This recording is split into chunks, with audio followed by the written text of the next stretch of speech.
توبہ یہ ہے کہ اپنی ذات، اپنے گھر پر تو آگے اختیار ہے نا، اگر نہیں تو ڈوب مرو.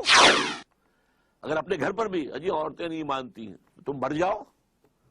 حضور کے الفاظ دہرا رہا ہوں یہ کہ جب تمہارے معاملات تمہاری عورتوں کے حوالے ہو جائیں گے، بطن الارض خیر لکم من ظہرہا، تو زمین کا پیٹ تمہارے لیے بہتر ہوگا کہ تم دفن ہو جاؤ اس میں، اس کی پیٹھ کی بجائے کہ پیٹھ کے اوپر چلو پھرو، اس کی بجائے زمین کے پیٹ میں دفن ہو جانا بہتر ہوگا. اپنی ذات پر، اپنی معاشرت پر، اپنی معیشت پر. پاکستان میں تو ابھی تک کوئی اتا ترک پیدا نہیں ہوا جس نے برقع جو ہے زبردستی اتروایا ہو. جنہوں نے اتارا خود اتارا بھائی. 4 پیسے ہو گئے تو اب عورت کا پردہ ختم ہو گیا. پہلے برقع اترا، چادر آئی، چادر بھی پھر اوڑھنے کی شکل میں رہ گئی.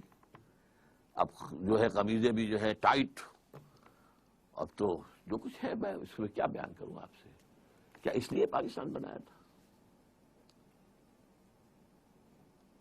ترقی ہوئی ہے اگر تو سرمایہ داری کو، اور ترقی ہوئی ہے اگر تو بے حیائی کو. 2 چیزوں کو ترقی ہوئی.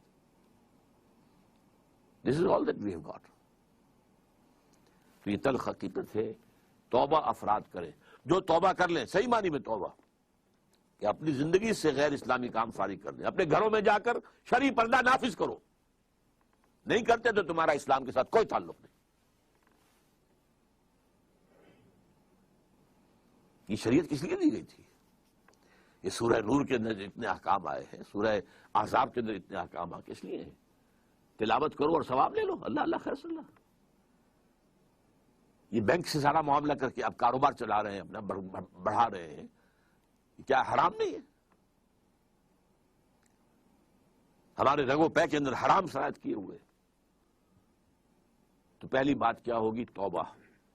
لیکن توبہ اس عمل کے ساتھ توبہ.